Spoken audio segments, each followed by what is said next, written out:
The tourist, wearing a smug grin, raised a bottle over the helmet of a royal guard, confident that he could do whatever he pleased.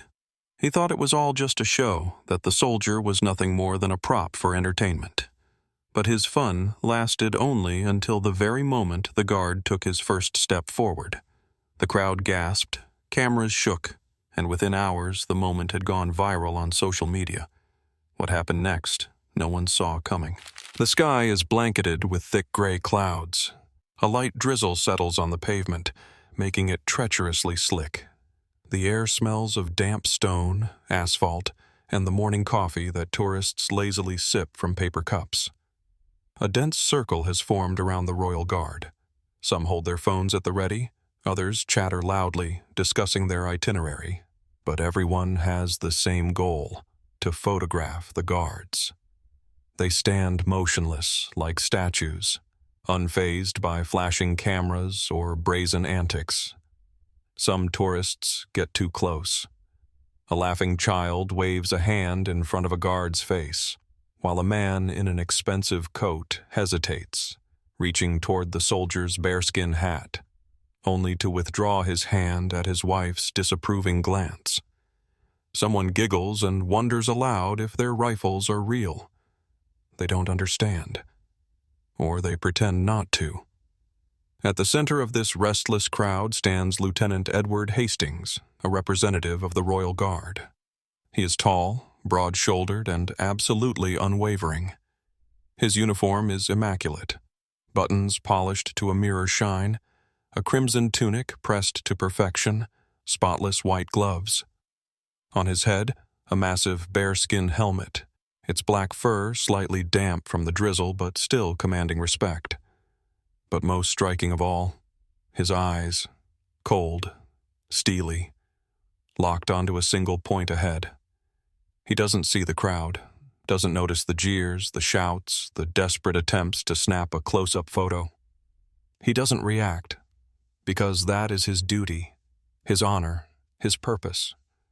100 years ago, his predecessors stood just as he does now, facing the British Empire. They stared straight ahead as the Queen herself passed by. Today, before him stands a group of tourists with cameras, and one of them has clearly decided to test his patience.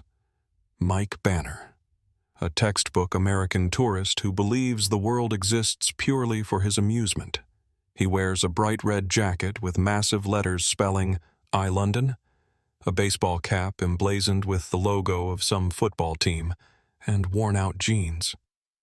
An expensive camera hangs around his neck, but he's filming everything on his phone anyway. In one hand, a bottle of cheap red wine, in the other, a plastic bag of chips. He looks less like he's visiting a cultural capital of Europe and more like he's crashing a low-budget frat party. "Hey, what if I pop it open on his helmet?" He smirks, nudging his friend with an elbow. The crowd stirs. Cameras rise. Some laugh. Others eagerly await the spectacle. Mike basks in the attention. He doesn't care that the man before him is a soldier. Doesn't care that this person may have risked his life before earning his place in the Royal Guard. To him, the Guard is nothing more than a prop and a tourist attraction. Mike takes a step forward. A thin white line on the pavement, the boundary between what is allowed and what is not. But Mike doesn't see it, or pretends not to. Deliberately, he steps over it, glancing around, daring someone to stop him. The guard remains still. The crowd holds its breath. The cameras roll. Mike takes another step. Now he is almost face to face with Edward. "Think he'll say anything?" His voice drips with arrogance. And in that moment, the guard looks directly at him. A subtle shift in gaze, barely perceptible, but sharp as a blade. And in that instant, something changes. Mike smirks, pulls a bottle opener from his pocket, and twirls it in his fingers like a performer preparing for a grand act. But something isn't right. He shakes his head, pretending to deliberate, though in reality, he's just playing to the crowd. "No, that's boring. In London, everything should be done royally." The crowd reacts instantly. Some laugh, others whisper to their neighbors. What's he up to? Phones are gripped tighter, cameras lock onto him. This is the moment.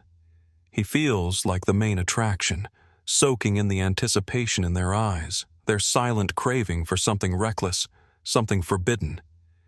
He grips the bottle with both hands, firmly, slowly, lifts it above his head as if about to do something spectacular. The bottle's neck points downward, aimed at the guard's helmet. The crowd holds its breath. No one stops him. Everyone watches. And then, movement. The guard steps forward. Sudden, firm, like a hammer striking stone. The crowd flinches. Those recording instinctively lower their phones.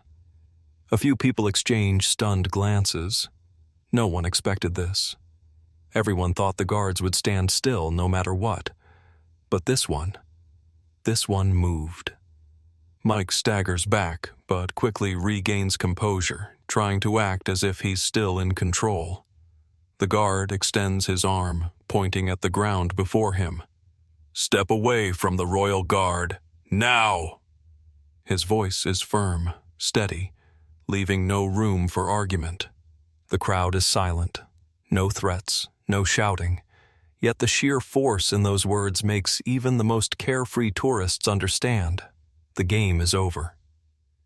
Mike tries to laugh it off, but the sound is strained.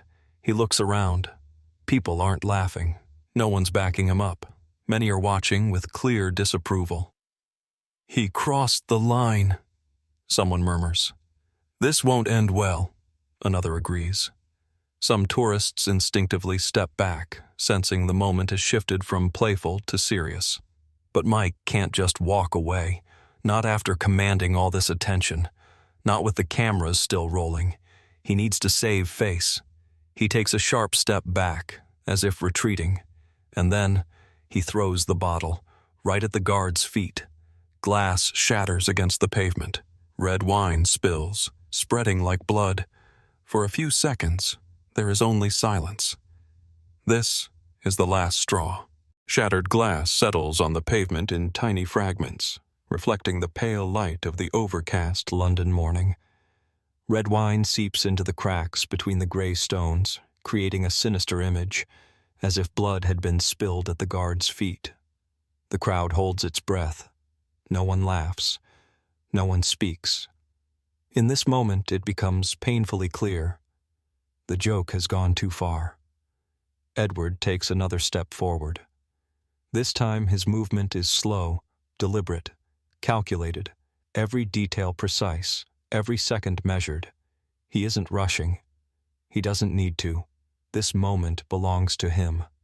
His hand moves smoothly to his belt, and then a sword emerges, not aggressively, no unnecessary motions, just a symbol, a reminder. This is not a prop, not a piece of a theatrical costume. This weapon is real. Mike stares at him, and for the first time, something flickers across his face. Realization. Up until now, it had all been a game, a performance where he was the star and the guard was nothing more than a silent backdrop. But not anymore. Now the guard is real, and he, Mike Banner, is no longer the hero. He's the fool, the center of attention, but for all the wrong reasons. "Clean up the mess and leave the premises."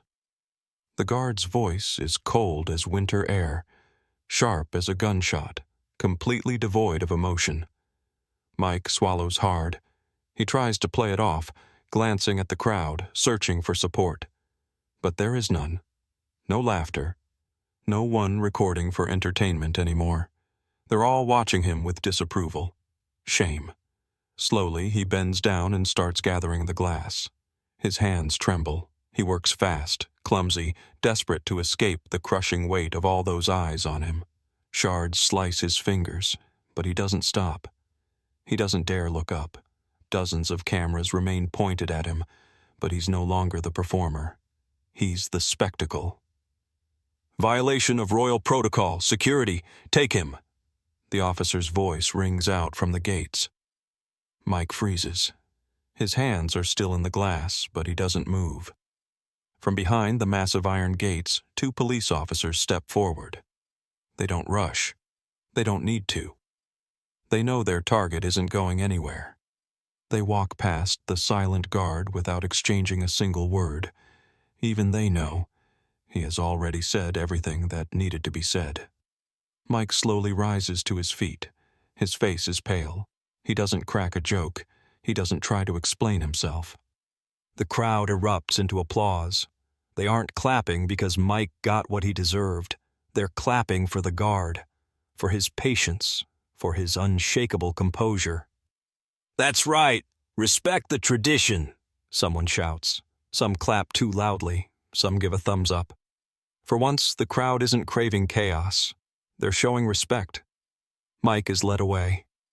He doesn't resist. He doesn't play to the cameras. He simply leaves, taking the circus with him. And Edward? He takes one step back, resumes his stance as if nothing ever happened. The video hits the internet within hours. Some upload it to YouTube, others to TikTok. It spreads like wildfire. The headlines are brutal, unforgiving. Disgraced tourist learns his lesson from a royal guard. How not to act in London. Royal revenge. Why you shouldn't mess with the guards. Thousands of views. Then tens of thousands. The video trends worldwide. The comment sections explode with emotion. These soldiers deserve respect, not cheap, drunken antics. Because of idiots like this, the Royal Guard has to endure constant humiliation. He just took one step forward, and that was enough. That's true discipline. Shame on tourists like him. People have no respect for culture anymore. What a pathetic guy. Thought he was funny, but became a joke himself. This is the internet. It never forgives humiliation. Mike stares at the screen, horrified. He never thought it would blow up like this. He never expected to become a meme. He never realized that his name would now be synonymous with public shame.